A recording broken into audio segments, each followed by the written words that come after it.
Right, you've gone and done it. You've seen the glossy brochures, the smug Instagram posts, and you've thought to yourself, yes, an electric truck.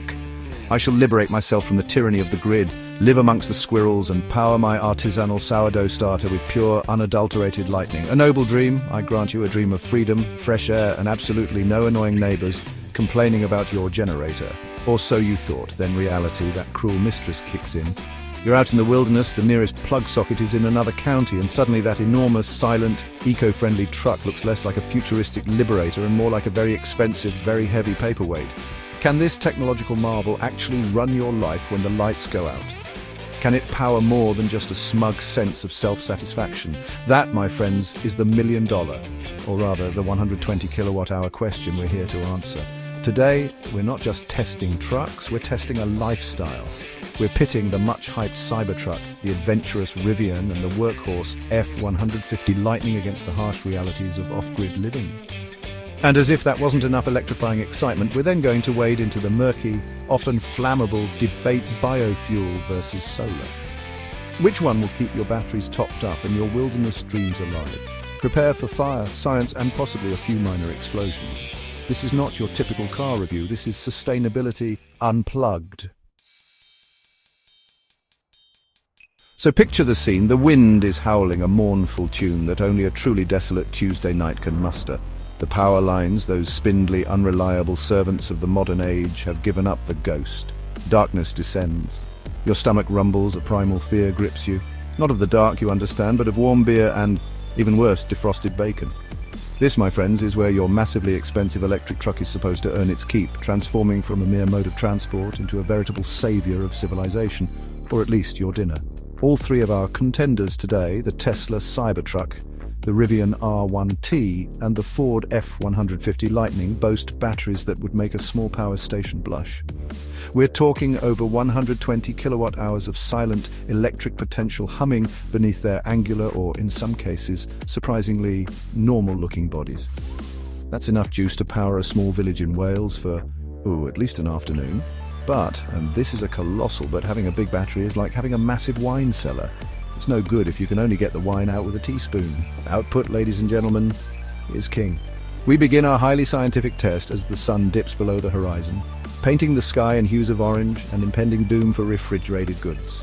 First up, the essentials: a fridge because warm milk is an abomination, some LED lights because stubbing your toe in the dark is beneath us, and a laptop so you can at least watch cat videos while the world outside crumbles. We plug them into each truck's onboard outlets, those glorious little portals of power that promise so much. The question is, which truck delivers the most electrifying performance when you need it most? The Ford F-150 Lightning, bless its conventionally styled cotton socks, steps up to the plate with a staggering 9.6 kilowatts of available power through its ProPower onboard system. To put that into perspective for those of you who don't speak electrician, that's enough to run a significant portion of your actual house. Right, so your chosen electric behemoth can, to varying degrees, keep your ice cream frozen when the world ends. Splendid. But what's the point of an off-grid sanctuary if you can't actually it? What if your path to sustainable nirvana involves, say, a field that's recently been introduced to a month's worth of rain, or a creek that fancies itself a minor river? This is where the tarmac ends and the real fun, or profound frustration, begins. We're taking these paragons of electric virtue off-road to see if they're truly rugged adventurers or just Chelsea tractors with a green conscience. First into the mire is the Rivian R1T, and I must say, this thing is like a mountain goat designed by Apple. It's eerily silent, which is disconcerting when you're used to the reassuring roar of internal combustion. It glides over bumps with an almost balletic grace, its independent air suspension soaking up imperfections like a thirsty Labrador. Through the mud, it's surprisingly capable, its quad motor setup distributing power with Jedi-like precision. And then we hit the creek. The Rivian, with its impressive wading depth, doesn't just ford it. It practically water skis across, emerging on the other side with a smug, silent dignity. It's agile, it's clever, and it makes off-roading feel almost effortless. Next, the Cybertruck. If the Rivian is a Jedi, the Cybertruck is a bloody Imperial Star Destroyer that somehow crash-landed in a field. It's vast, it's angular, and it feels utterly indestructible. Driving it off-road is less about finesse and more about intimidation. It lumbers through the mud with a sense of disdain, its stainless steel exoskeleton daring the terrain to leave a mark. Scratches. This thing looks like it would shrug off a meteor strike. However, its sheer size and those peculiar angles mean it's not exactly nimble. It scraped its belly once or twice, not that it seemed to care, mind you. Right. You've conquered the muddy trail, your electric steed has proven its off-road mettle, or lack thereof, and you've arrived at your idyllic off-grid spot.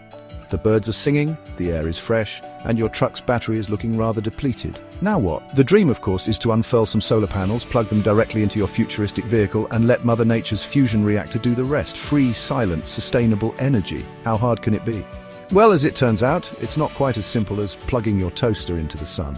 We armed ourselves with an array of portable solar panels, those clever foldable blankets of photovoltaic joy, and approached each truck with optimistic enthusiasm. The Cybertruck, with its vast, flat vault cover, looks like it was practically designed to be a mobile solar farm. We unrolled the panels across its angular expanse, imagining the electrons flowing freely. The Rivian, with its ingenious gear tunnel, offered another intriguing possibility for panel placement, or at least a convenient spot to store the charging gubbins. And the F-150?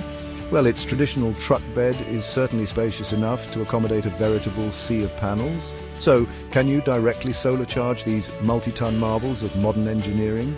After much fiddling, consulting of manuals written in what appears to be ancient hieroglyphics, and a fair bit of hopeful plugging and unplugging, the answer is a resounding, dramatic, and slightly disappointing nope, not directly anyway.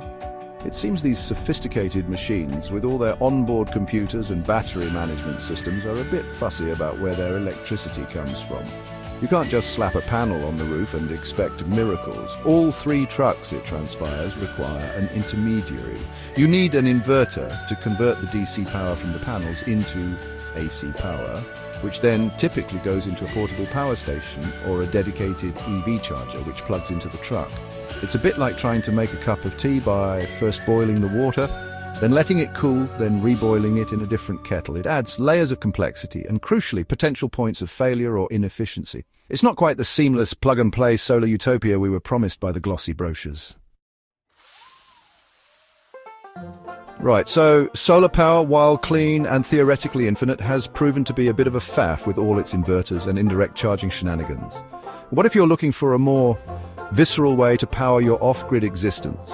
Something that involves less silent waiting and more hands-on, potentially hazardous creation? Enter the world of DIY biodiesel. The promise is alluring. Take waste cooking oil, that greasy byproduct of 1,000 fish and chip suppers, and transform it into fuel. It's recycling, it's resourceful, it's incredibly messy. We decided, in the name of science and questionable entertainment, to brew our own batch of this eco-friendly elixir. Our host, Abhishek, looking rather fetching in a surprisingly clean apron that wouldn't last long, embarked on this alchemical journey. Step 1, acquire used fry oil. This sounds simple, but involves either begging local restaurants or consuming an alarming amount of deep-fried food. We opted for the former, mostly. The aroma alone was enough to put you off your lunch for a week. It's not exactly Chanel No. 5, this stuff. Step 2, the chemical voodoo. This is where things get a bit sciencey. It involves carefully mixing the filtered oil with methanol and a catalyst, usually lye. Get the proportions wrong and you end up with something resembling soap or possibly a minor chemical incident. Safety goggles and gloves are not optional unless you fancy explaining to your viewers why your eyebrows have mysteriously vanished. There's a certain mad scientist charm to it all, bubbling concoctions and careful measurements, but the underlying feeling is one of mild peril. Step 3, filtering. Right, after our rather aromatic and labor-intensive foray into the world of homemade biodiesel, where we expended 6 hours of our lives and nearly sacrificed Abhishek's eyebrows for a mere 5 gallons of fuel, the allure of solar power is shining brighter than ever. The promise of just unfolding some panels and letting the sky do the work seems almost too good to be true, especially after wrestling with buckets of grease and volatile chemicals. Could it really be that simple? Or is there another hidden layer of faff waiting to ambush our sustainable dreams? To find out, we assembled a veritable army of sunshine catchers, 10 large portable solar panels gleaming expectantly in the morning light. The drone shot, I imagine, looks rather impressive, a field of blue silicon, patiently waiting to drink in the photons. No bubbling concoctions, no noxious fumes, just the gentle hum of, well, nothing actually, just peace, quiet, and the anticipation of free electricity. Abhishek, looking considerably cleaner and less likely to spontaneously combust, approached the Ford F-150 Lightning, our designated solar guinea pig for this particular experiment. And then, the magic happened. Or rather, the entirely logical and straightforward process of plugging things in happened. Panels were unfolded, a task requiring no more skill than setting up a particularly large picnic blanket. Cables were connected, a simple matter of matching the right plug to the right socket. The inverter and portable power station, our necessary intermediaries from Chapter 3, were hooked up. And then, with a distinct lack of drama, the F-150 began to charge. It was anticlimactic in the best possible way. There were no explosions, no strange smells, no frantic filtering, just the silent, steady accumulation of kilowatt hours. We monitored the progress throughout one gloriously sunny day, and the results were, frankly, astonishing. We managed to pump a whopping 40 kilowatt hours into the Ford's already substantial battery. 40! That's enough to drive conservatively around 100 miles. Right, we've established that solar power is king when it comes to clean, relatively hassle-free off-grid charging. And we've also discovered that making your own biofuel is a character-building, if somewhat pungent experience best reserved for emergencies or extreme bouts of boredom. But the real question is, can these disparate elements, along with the enormous battery capacity of our electric trucks, be combined into a truly sustainable, reliable and, dare I say, enjoyable off-grid existence? Can we achieve what I'm calling off-grid EV nirvana? The dream setup, as it began to crystallize in our sun-drenched, slightly grease-stained minds, looks something like this. Solar panels are your primary workhorse, your main squeeze, diligently converting sunlight into usable electricity every single day. The big yellow orb decides to grace you with its presence. This power flows into your truck, topping up its massive battery, turning it into far more than just a mode of transport. It becomes a giant mobile power bank, a silent reservoir of energy ready to be deployed. Then that very same truck battery, brimming with solar goodness, powers your essential off-grid life. We're talking lights for the cabin, power for your tools, because what's an off-grid existence without a bit of manly or womanly construction? The fridge keeping your beverages chilled, and the laptop for essential meteorological updates, or more likely, arguing with strangers on the internet. The truck is no longer just for getting from A to B, it's the heart of your independent microgrid. But what about those dreaded cloudy days? What about when the sun decides to take an extended holiday, leaving your solar array looking rather forlorn and unproductive? Or what if you have a particularly power-hungry day running welders or hosting an impromptu woodland disco? This, my friends, is where our old friend, the slightly smelly but undeniably useful biodiesel generator, makes its cameo appearance. Not as the star of the show, heavens no, but as the reliable understudy, the emergency backup. Think of it as a three-tiered system. Tier 1, glorious free solar power whenever available. Tier 2, the colossal battery in your EV, acting as a buffer and primary power source for your daily needs, charged predominantly by that solar.